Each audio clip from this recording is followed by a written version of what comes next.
fiscally responsible, financial geniuses, monetary magicians. These are things people say about drivers who switch their car insurance to Progressive and save hundreds.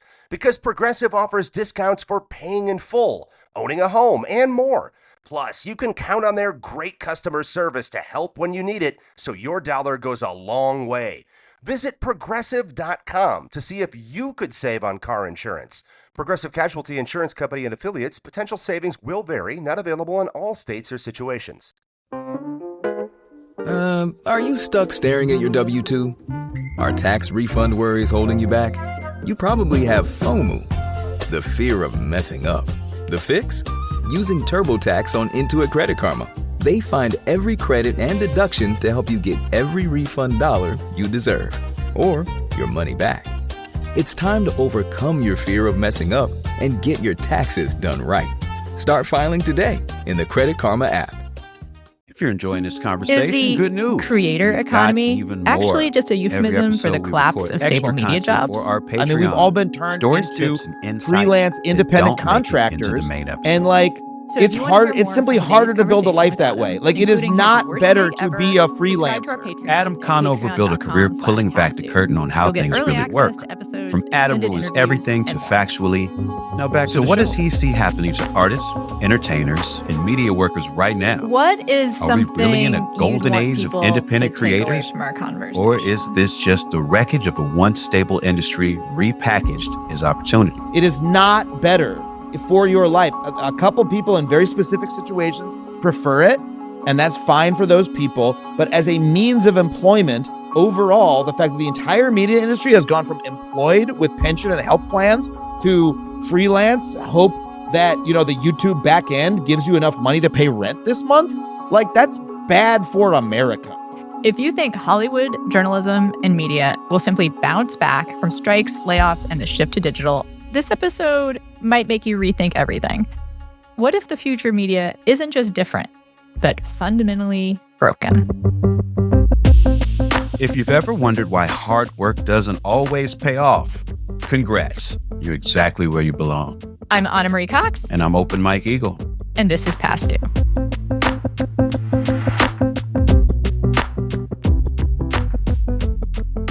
We can open with how willing you are to share what you've made lately.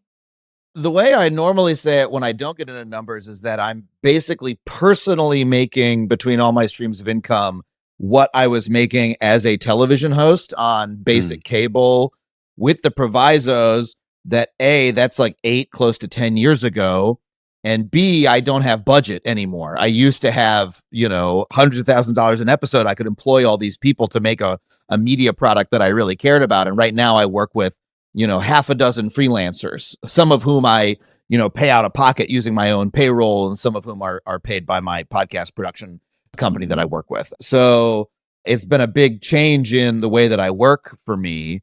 And, basically I left, I did a show for cable, then I did a show for Netflix. The Netflix show took 3 years because of the pandemic and also the new schedule of television.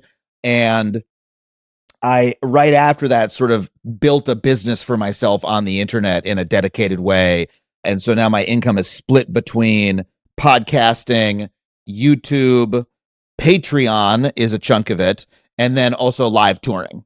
And I honestly don't keep that much track of how much I make. It just sort of all goes into the bucket of my S Corp that I have.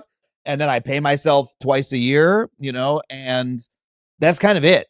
Just money flows in, then I pay myself with what's left. But I can comfortably say that for the past couple years, I've been making 6 figures by doing that, which is good. And I'm lucky to be able to. I'm like, I feel upper middle class in the influencer economy. I'm not Mr. Beast. It's not like exploding or going crazy, but I am one of the lucky ones who's actually able to make a business with this. Of course, a business that has no health insurance or, job security, but I'm doing all right.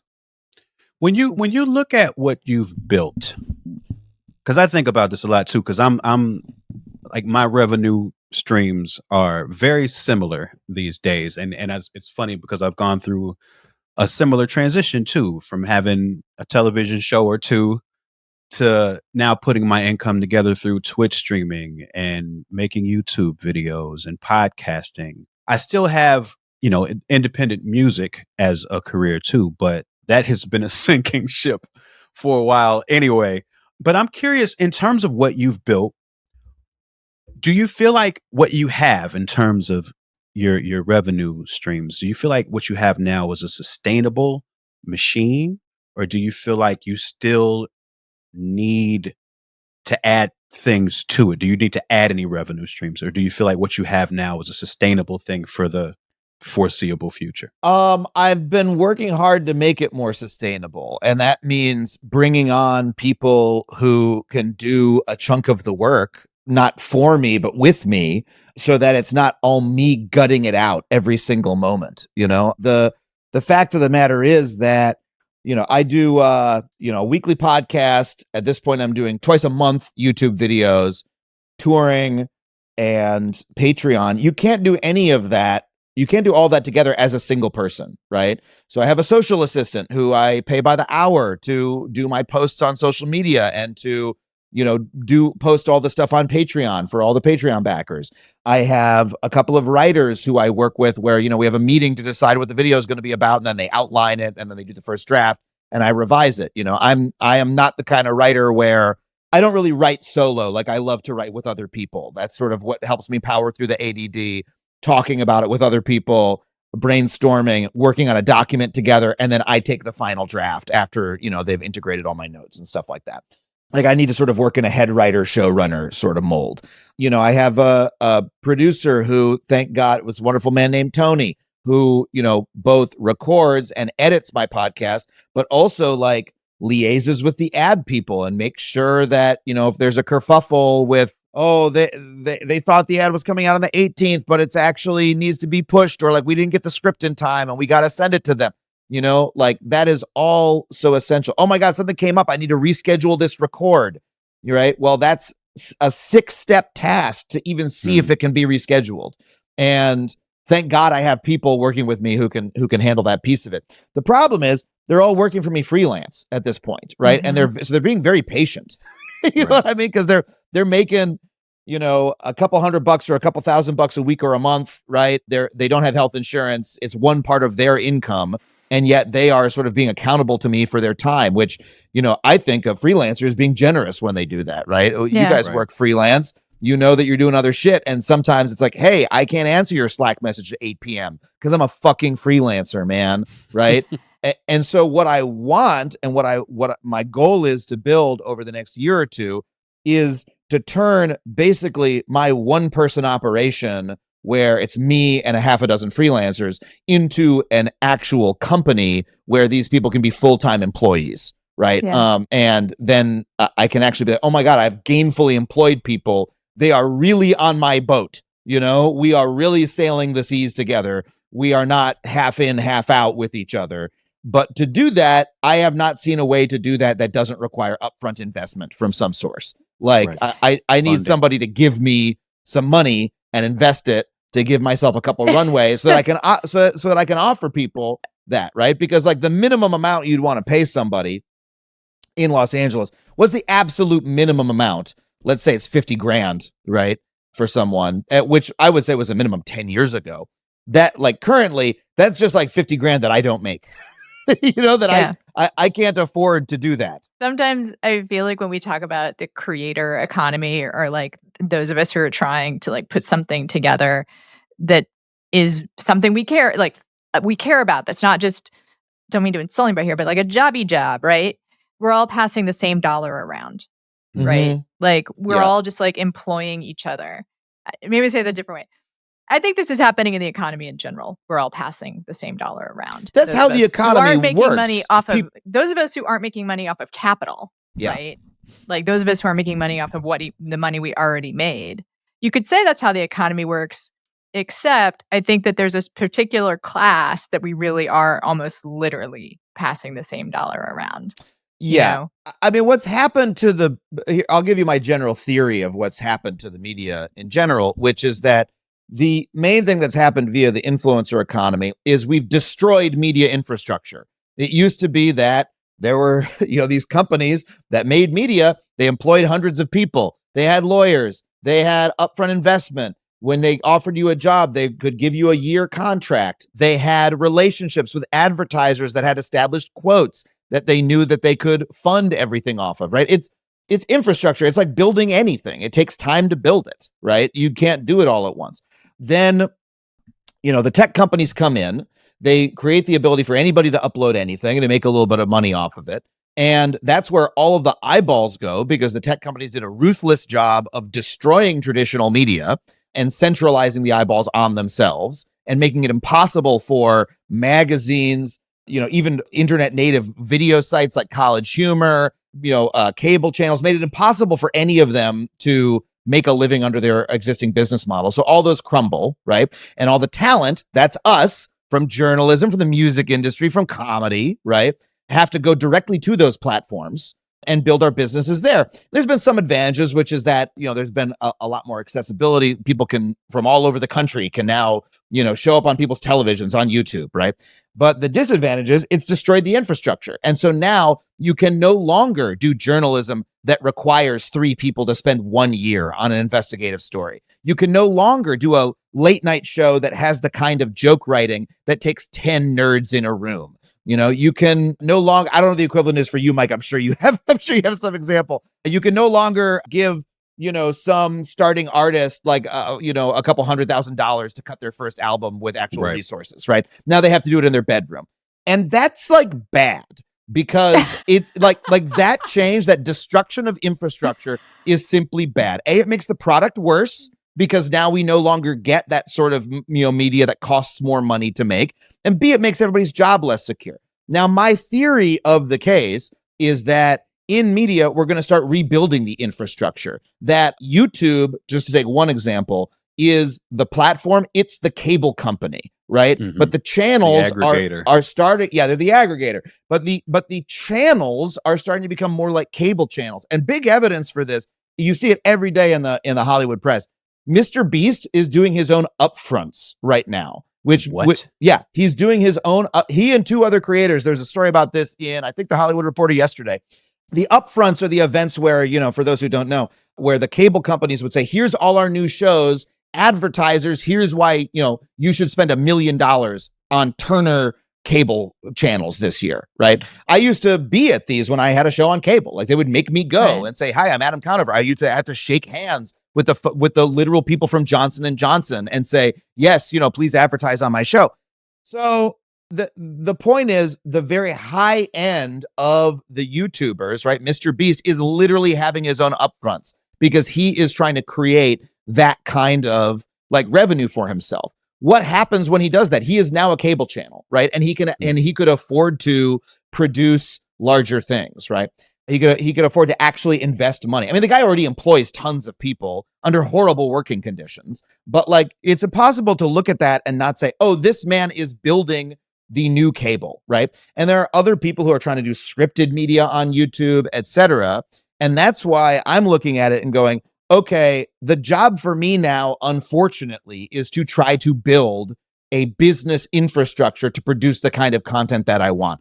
You can still make money being like a solo person, right? But you can't do it with the kind of resources. If you want the resources, you have to go build them for yourself, and you have to like find someone who can invest the money up front. So for instance, at some point, all the journalists who left to Substack, some of them are going to have to get together in a big enough bundle that they can like sell access to all of themselves for $5 and create a newspaper or magazine is what you're saying. Yes, literally. And literally create a newspaper or a magazine. And, I think in 20 years, we're going to look back at this and say, oh, new boss, same as the old boss.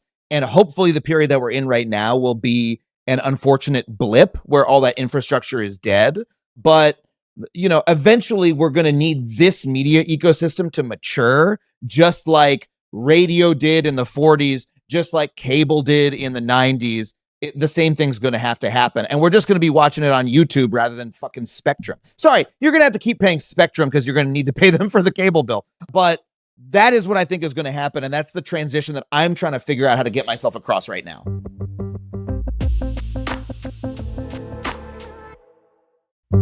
This episode is brought to you by Factor. Cold days, big goals, absolutely zero interest in cooking? Factor makes healthy eating easy with fully prepared meals designed by dietitians and crafted by chefs. No planning, no grocery math, no what did I buy this ingredient for? I love that Factor has quality, functional ingredients, including lean proteins, colorful veggies, whole food ingredients, and healthy fats. And there's so much variety. Over 100 rotating meals every week, including the new Muscle Pro meals, if you're doing strength stuff. And they support your diet, whether it's high protein meals, Mediterranean, whole ingredients, healthy fats, or more. Plus, there are no refined sugars or artificial sweeteners. I've looked for something like this for a long time, and Factor really is the best. It's good food that tastes great and is ready in about 2 minutes, always fresh, never frozen, no prep, and no stress. Head to factormeals.com/pastdue50off. That's 50 off. And use code PASSDUE50OFF to get 50% off and free breakfast for a year. Eat like a pro this month with Factor. New subscribers only, varies by plan. One free breakfast item per box for 1 year while subscription is active.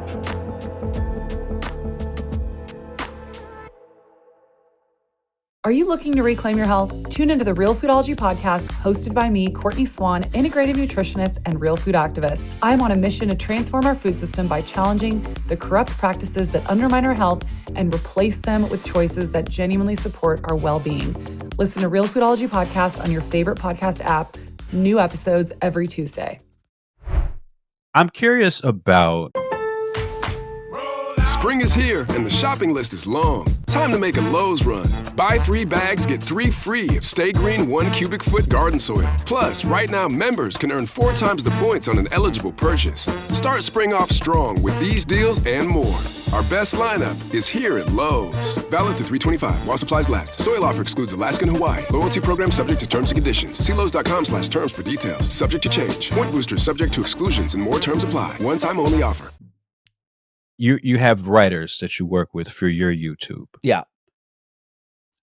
I once watched a YouTube video that made my blood run cold. It was a guy who had a very successful channel talk about why he was quitting YouTube. And what he was saying was that the rough thing about YouTube as a revenue stream is that you can spend a week's worth of time working on a video and it doesn't guarantee that it's going to make the income that you needed to make. And so I think about that a lot in terms of my YouTube channel. There's things that I want to talk about that I feel like are more risky, and I'm less willing to do it because I need the videos to keep performing well. For you being in a position where you're hiring other people, which means these videos have to be delivering revenue, do you contend with risk at all in terms of the subjects that you're choosing to explore? Like, do you feel very sure that all of them are going to do well all the time? Or are you ever concerned that, oh, this one might be a swing and a miss, and then does that sort of mess up the economy for your YouTube? The lucky thing right now is that all my videos for the year are already fully funded, and I'm in a position where I'm not personally taking the financial risk. So when I was starting out doing the YouTube monologues that I do, I've been doing them for about 2 years.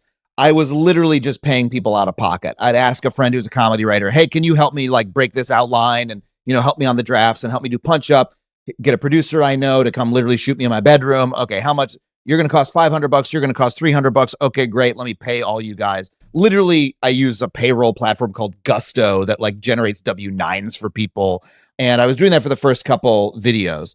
And I was honestly taking a loss on them because they were an experiment. And I'm luckily in a financial position where I'm like, yeah, I can spend $2,500 on a video, $3,000 on a video. Isn't more than that, but mid to low 4 figures in order to just like try this out creatively.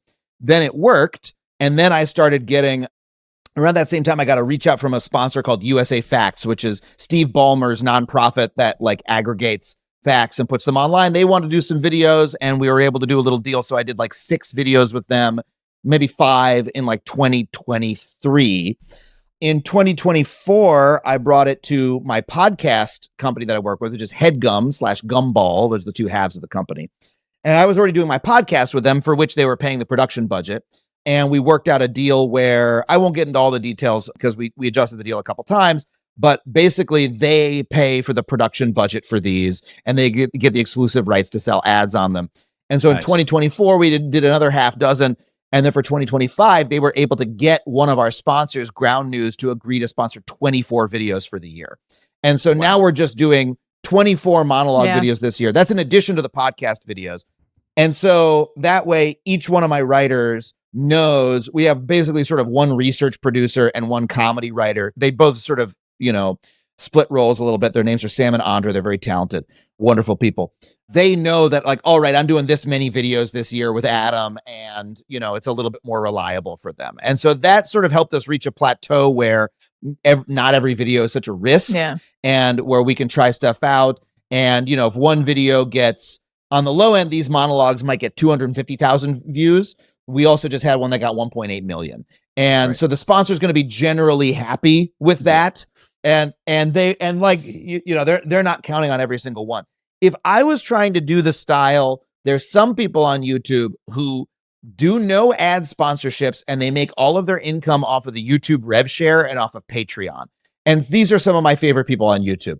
ContraPoints and H-Bomber Guy are two examples of people who are fantastic. Love his 4-hour video on plagiarism. Incredible. Highly recommend it to everyone. I know that sounds like you won't possibly sit through it. Trust me.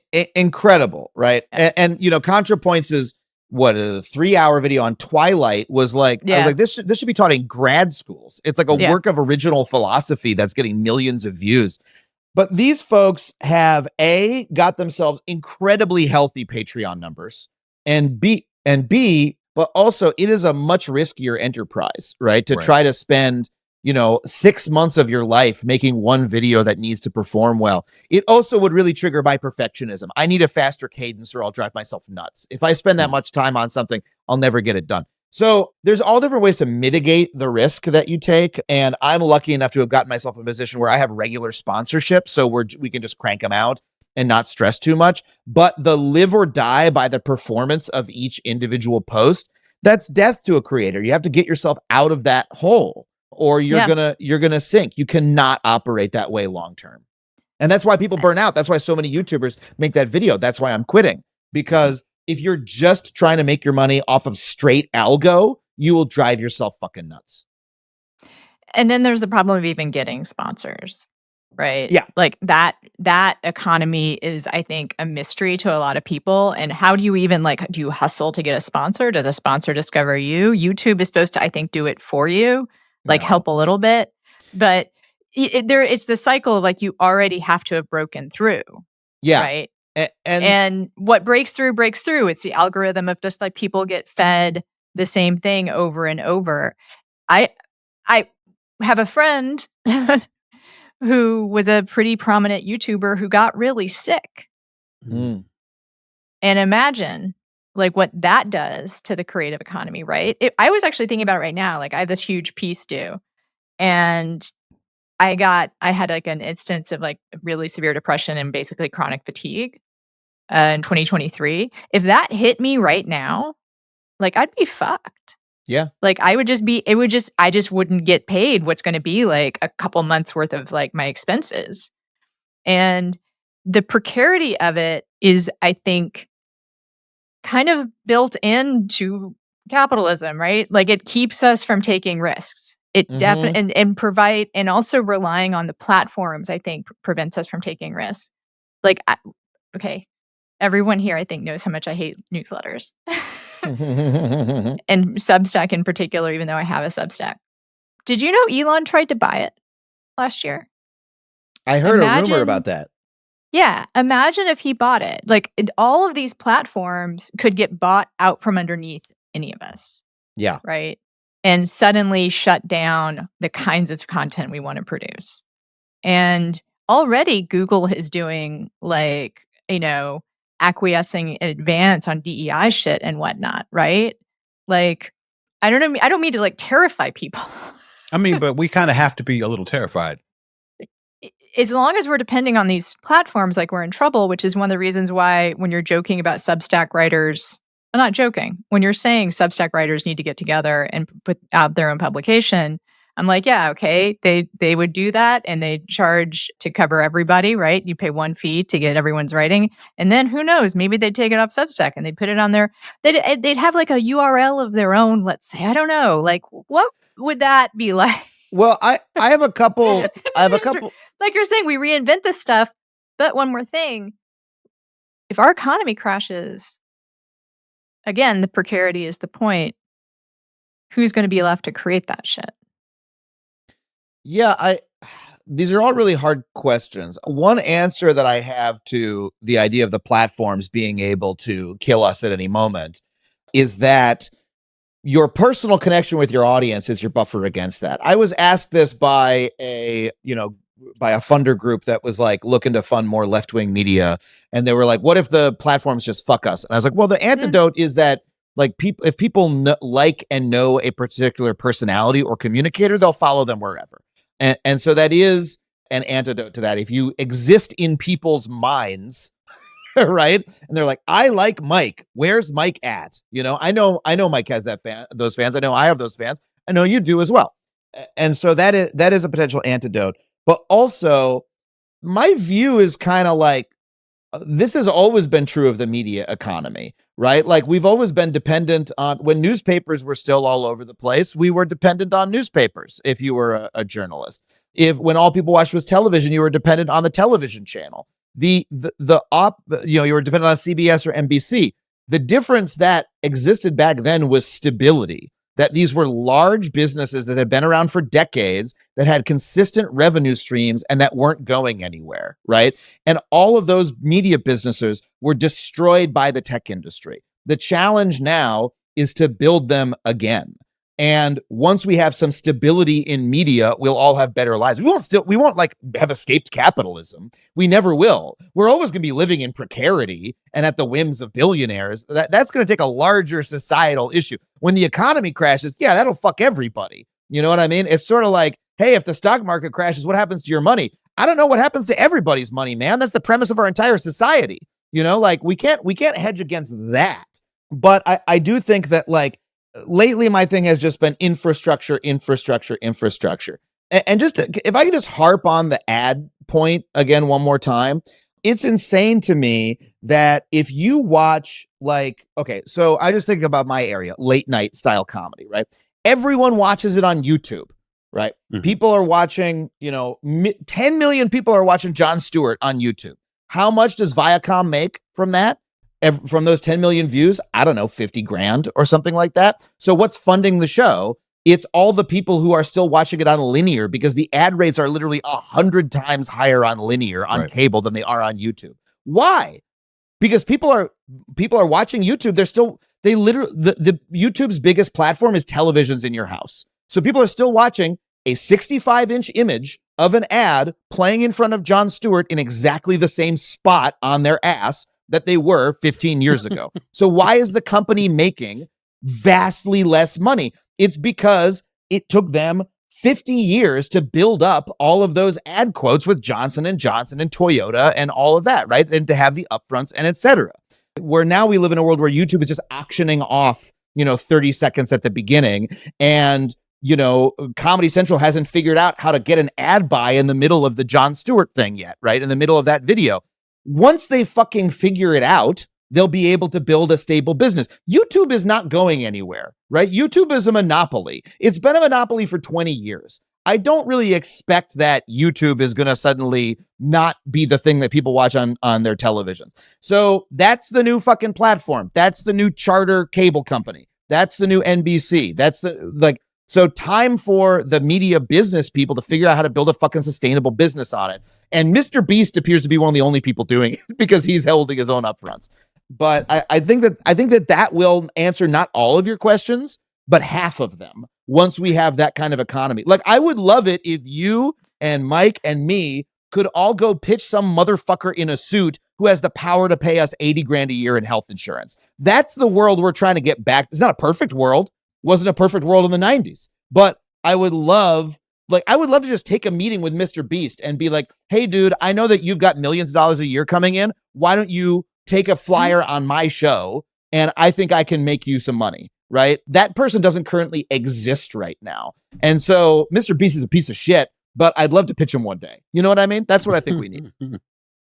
In one vein, it's interesting to hear the ins and outs of your UGC business, right? These people you work with, these people you collaborate with, because what I sense is the case for YouTube, and this is through my consumption, this is through my son's consumption, and just people I pay attention to. YouTube is a platform that sort of has this inherent assumption that whoever is speaking to you, these are words that they thought of themselves. This is their opinion, and you're tuning in because you're having a conversation with a person. In your outlook on, I guess, building the economy of YouTube, do you think that assumption will always be present? Because I think in what you're saying, it sounds like that's sort of limiting to it.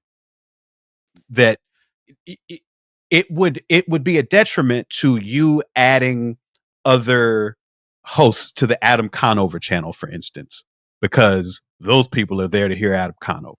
They're not there to hear this other host who you think might be an interesting person. I don't know. Does anyone think that like Jon Stewart writes the entire Daily Show, right? Well, but I do think that's a little different than. Is it the aesthetic issue? Like, I think it's where you meet the media, and specifically with YouTube, mostly what people come to it for are people's individual channels. I mean, that's the history of YouTube, and so that's a little bit inherent to the form, but it's not the only type of material that can work well on YouTube. For instance, YouTube is also one of the largest streaming music platforms. People just go there to listen to music. And they could cut off just that piece of it, and it would be an extremely successful business. So I think that that's something that works well on YouTube, but it's not mandatory. And there's ways to build networks. If you look at, for instance, I think about the Daily Wire a lot, very successful conservative, media network that is one of these infrastructure-based media companies. They're doing a subscription video, they're doing advertising-based video. They have you can subscribe to Daily Wire Plus and get all their extra shit. They're making TV shows and movies and animated shit right now. Of course, the core of it is Ben Shapiro talking direct to camera, Matt Walsh talking direct to camera, but they have these multiple things that they're doing. And I think that those types of content, other types of content can exist on YouTube. We're starting to see literal scripted content on YouTube. It's very low rent right now, but I've seen it's literally looks like just 22-year-olds writing their own Twilight episodes, but they're up to, I forget the name of this. I just saw it for the first time the other day. But it was 5 22-year-olds somewhere doing Twilight. They were up to season 4, and season 4 episode 1 had 1.4 million views. And I'm like, you get these people a real business person and you sell some ads against it. And, this could be competing with what's on television.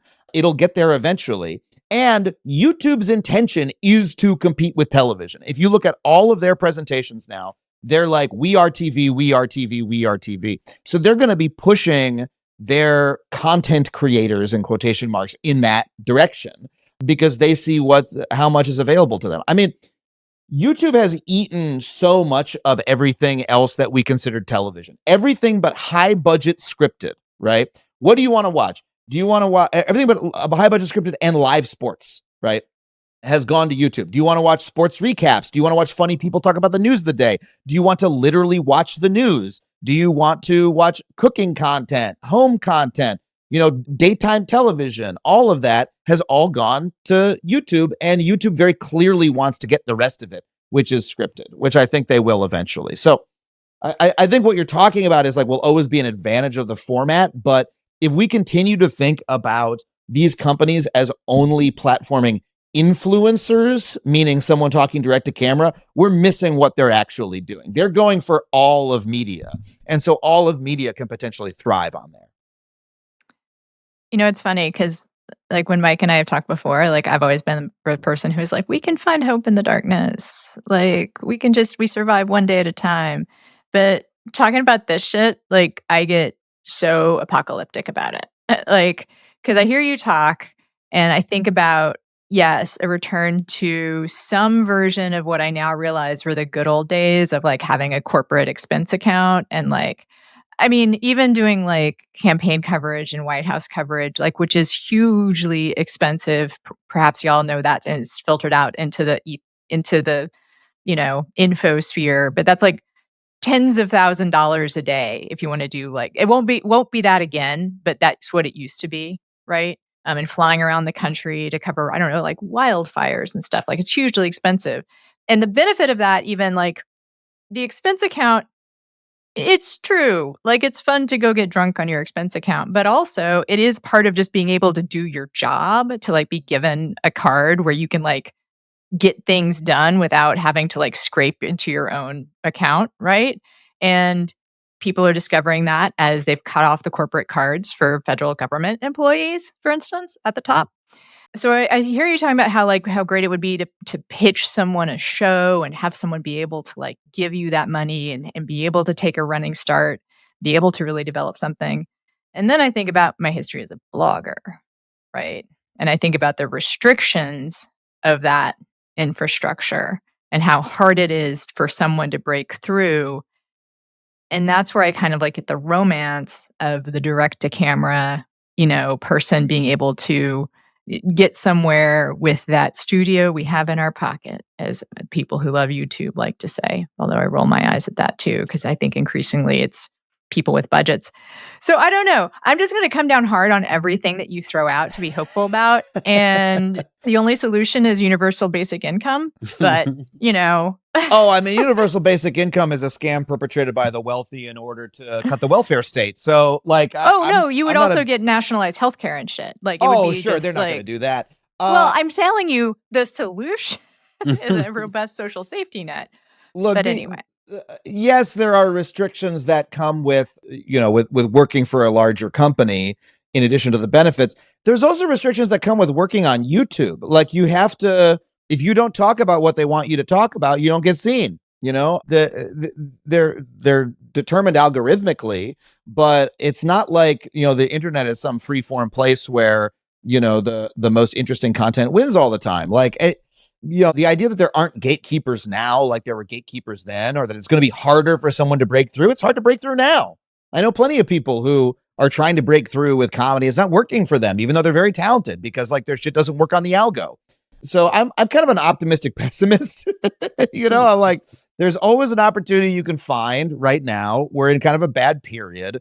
We need to build better infrastructure in media that's going to create the kind of media that we want. That won't be perfect either. We're going to be complaining then, just like we were complaining in the 90s and we have complained in every decade. But, what are you going to do but try to make a slightly better world? That's the best answer I have for it. At Blinds.com, it's not just about window treatments. It's about you, your style, your space, your way. Whether you DIY or want the pros to handle it all, you'll have the confidence of knowing it's done right. From free expert design help to our 100% satisfaction guarantee, everything we do is made to fit your life and your windows. Because at Blinds.com, the only thing we treat better than windows is you. Visit Blinds.com now for up to 45% off site-wide, plus a professional measure at no cost. Rules and restrictions apply. When you were talking about the difference in ad rates on YouTube versus on linear television or broadcast television, that reminded me when I had my show, The New Negroes, on Comedy Central. Great show. I love that show. Thank you. And as most experiences in television are completely fucking soul crushing. Yeah. But one of the frustrating parts of it was that this was when, in terms of being able to view their content online, the only thing they had available was the janky Comedy Central website and, Hulu. Like there were hella platforms around that at that time, Comedy Central refused to truly engage with a lot of their content. And we couldn't figure out why for the longest. And then in talking to the execs, it turned out to be, their bottom line for like all of Paramount Cable at the time lived and died by what they could get based on the ad rates for people watching it on cable. So they really weren't even interested in having the content available to people widely back then, to the point where it killed a bunch of shows, you know? And all that to say is, I believe you said a moment ago that you in a perfect world, the three of us can go pitch something. And given how I can say my experiences were like 65% bad.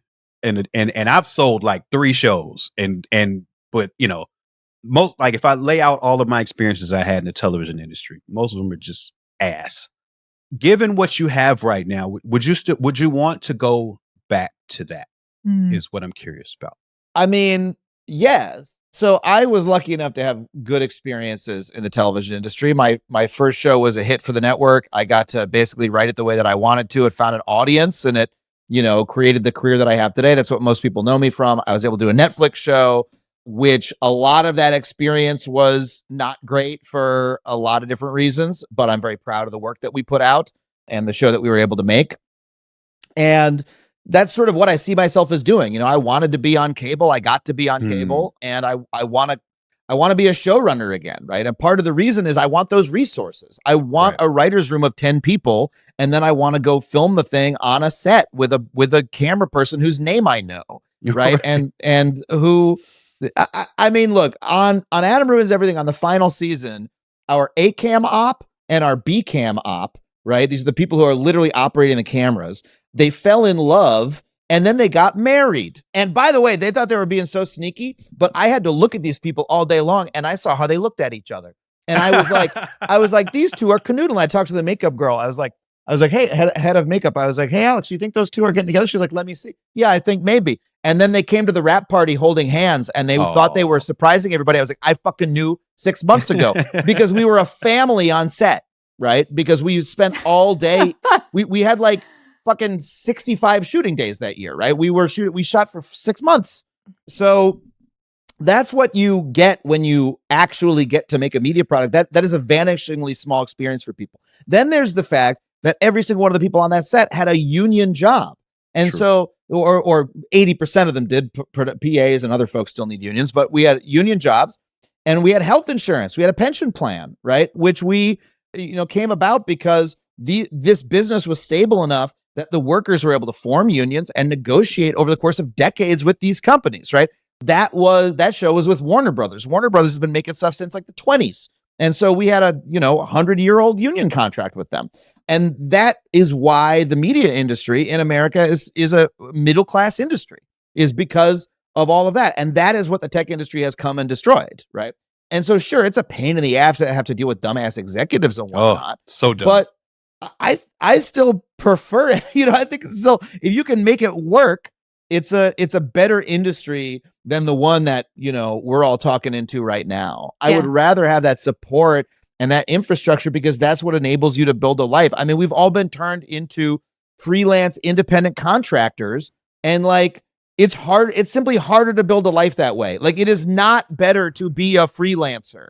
It is not better for your life. A couple people in very specific situations prefer it, and that's fine for those people. But as a means of employment, overall, the fact that the entire media industry has gone from employed with pension and health plans to freelance, hope that, the YouTube back end gives you enough money to pay rent this month, like, that's bad for America and us. And also, I just realized while you were talking, turning us all into freelancers and taking away like the workplace makes it really hard to meet romantic partners. Yeah. Like, people you're forced used to app fuck at those everything. office parties. Yeah. Right. Writers' rooms, man. Like, people fucking each other all the time. And now? I mean, the amount of infrastructure that has collapsed, like, literally. So one of my first jobs in comedy was as a writer for College Humor, right? Which is a website that employed, like, I'm going to say 50 people. I was one of half a dozen comedy writers. My job was to write comedy every single day. It made me a very good comedy writer. We also had shooters. We had producers. We had all these people who went on to get jobs in TV later. Now that entire business category does not exist. Like a business, a media, a digital native media production company that's just exclusively making comedy. Those don't exist anymore. There is stuff like the Daily Wire, right? And and Crooked Media. Who are only making comedy. Who are only making comedy accidentally. Yeah, absolutely. No, they're making comedy on purpose, actually. Like a lot of their stuff, a lot of their output is comedy, and their audience finds it very funny. Matt Walsh is fucking doing Michael Moore. But apart from that, there's entire spheres of media that where there's no longer any infrastructure. I had health insurance at College Humor. There's literally nowhere that would pay a 30-year-old sketch writer a job, a middle-class income with health insurance to make stuff digitally native for the internet anymore. It doesn't exist. And that sucks. And we need to rebuild it. If you're enjoying this conversation, good news. We've got even more. Every episode, we record extra content for our Patreon. Stories, tips, and insights that don't make it into the main episode. So if you want to hear more from today's conversation with Adam, including his worst gig ever, subscribe to our Patreon at patreon.com/pastdue. You'll get early access to episodes, extended interviews, and more. Now back to the show. What is something you'd want people to take away from our conversation? What's something I want people to take away from the conversation? I would like people to have a little bit of realism with how they look at it and to not buy the narratives that are being spun at them about how things have changed. There's a lot of people who look at it and say, the good old days are over. We live in a hellscape and we're never going back and there's no hope. That's you, right? That's clearly you. And everything is bad now. And all we can do is sit around and lament how bad things are. Something bad has happened, but there is a future ahead of us that we can build, right? And that, guess what? It is unfortunately incumbent upon you to build it. Like no one else is going to do it for you. I am in the position of saying, I guess I have to be a fucking media mogul and build my business. I didn't want to have to do that. I just wanted a CEO. I wanted to pitch them and say, we like your pitch. Here's $1 million. And now you can make the thing you want to make and we'll make money off of it because we figured out the revenue model. Well, guess what? All those people destroyed their own businesses. They put a gun to their head and pulled the trigger. They allowed YouTube to eat their lunch. And now I have to be the media mogul. I have to figure out how to build the business because these fucking dumbasses have abdicated their responsibility. I didn't want to do that. I just wanted to be a comedian. But oh well, I guess I got to be a business guy now. Fuck me. But that's the reality, and I've chosen to embrace it. I would also caution people to not believe the narrative of like, oh, we're in the influencer economy and everything is different now and, yada, yada, yada, and it's better and everyone has access now. This is a line that's sold you by the tech industry to justify the ways that they've destroyed so much of media for their own gain. You have to be really skeptical of that as well. You have to have a clear-eyed view of what's happening, who did it, and what you can do next, because there's always something that you can do next. There's always you might have missed the last boat. There's always a new boat leaving every day. Your job is to figure out what the boat is and fucking get on it. And if you need to pilot the boat yourself, so be it. You may need to. And you may fuck it up and you may crash into the rocks and die. But oh well, that's the world you live in. Pessimistic optimist. I just want to point out that I am bitching and moaning and complaining, but I have a new podcast that I'm doing. I'm not accusing you of anything. Something. Yeah. And I just think it is okay to be, you're angry and I feel like I just want people to be angry. Like yeah. I think taking action and building what you have to build and having to be the CEO and whatever, the hustle. Like I am hustling. I'm just angry about it. And I think it's okay to be angry about it because I think that the structures should change. Yeah. That we should be voting and organizing in ways that help those structures change. You're the one who told me that the history of the Writers Guild is socializing, right? Is yes. People getting together and bitching about what they were getting paid. Correct. But then taking action and also, taking action under capitalism and figuring out how to bend it to their ends, So I also think it's like we're not going to create a whole new form of media that's not dependent on capitalism. I don't think that's the case either. We're going to need to use the logic of the system in order to rebuild a media ecosystem that's worth living in to some extent, unfortunately. Again, I get to complain and dream of a better world. No, absolutely you do. And you get to build one and you will through your productive action. you will build a better world by doing that every day. The world will get better because of what you do in it. And I also think that, because it's funny, because one of the things that Mike and I talk about a lot is the solution to despair and to hopelessness is connection, right? Yes. And I think that even it's also the solution to the hustle economy in many ways, right? Is like to realize you're not alone doing this. The hustle economy that we are kind of preached to as though we're alone. I mean, I think it's one of the problems, like talking about people meeting on the set, right? Like that's just sort of like a literal embodiment of how those are collective things that we do together, and you're reminded all the time that they happen collectively. Whereas in the creator economy or hustle economy, whatever you want to call it, the propaganda is you're making it, you're doing it, it's your connection to your audience, it's your product, you're the brand. And I think it destroys the connections between us, which makes it harder to organize and makes it harder to change things. And ultimately, I think also means we produce not as good art or not as good culture. I entirely agree. I mean, the idea that, everyone is an atomic creator all by themselves, first of all, leads to burnout and bad content if you just try to do it by yourself all the time. It's very hard to do that well. But yeah, it makes everything worse. I'm very aware that my channel only does well because of the other people I work on it with, right? And I need them to do it. If you try to do something alone, there's a very low ceiling on what you can accomplish all by yourself. It's always going to happen with other people. And I think you're right that finding other people is the first step towards making the world a little bit better, like we're doing right now. Yeah. So I think I'll move on to like our very last thing, which is very important to this program, which is pluggables. What do you got to sell? What do you got? Where is your hustle? How can people help? How can people not help? Actually, let's reframe that. How can people pay for a great product that you produce? Well, if people really want to support it, they can go to patreon.com/Adam Conover and support me directly. You can watch my show on YouTube. I do a podcast called Factually. I also do monologues, which are sort of not quite under the Factually umbrella, but are just sort of a different type of video that I do. You can come see me live. That's a really important way to support what I do. I'm on tour constantly across the country and the world, adamconover.net for those tickets. And if you happen to be someone who could, give me $1 million, all I need is $1 million to start a media company where I can employ 10 people for a year or two, we can make something great.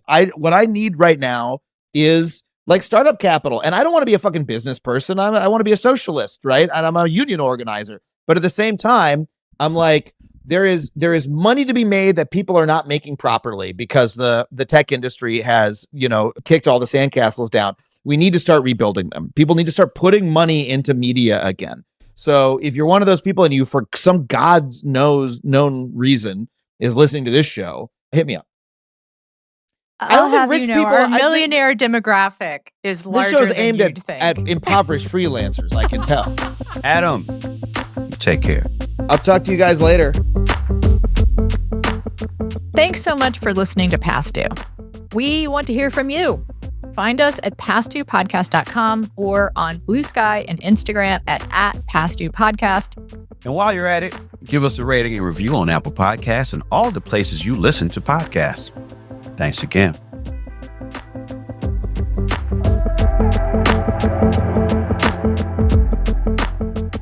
Past Due is hosted by Anna Marie Cox and Open Mike Eagle. It's produced by Andrew Steven. You can find more at pastduepodcast.com. Help support the show by joining our Patreon at patreon.com/pastdue. You'll get bonus content, extended interviews, and more. As always, if you like what we're doing, another way to help is by subscribing, sharing the show, and leaving us a review. Thanks for listening.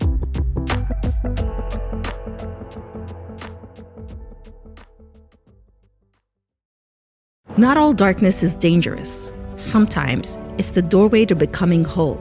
On the brand new podcast, The Shadow Sessions, hosted by me, Hibab Al-Faqih, a psychologist and trauma expert, we shed light on the hidden corners of the human experience. Through raw, unfiltered conversations from the edge of healing, the Shadow Sessions invites you to do the deeper work that leads to real change. Follow the Shadow Sessions wherever you're listening now. Sometimes it feels like red and blue states are just as divergent as post-World War II East and West Germany. So what can the US learn from German political history in order to create a more perfect union? Find out on the new season of The Future of Our Former Democracy, the Signal Award-winning podcast for more equitable democracy and large media. Hosted by me, Colin Cole, and Heather Villanueva. It's time to rethink democracy. So follow The Future of Our Former Democracy wherever you get your podcasts.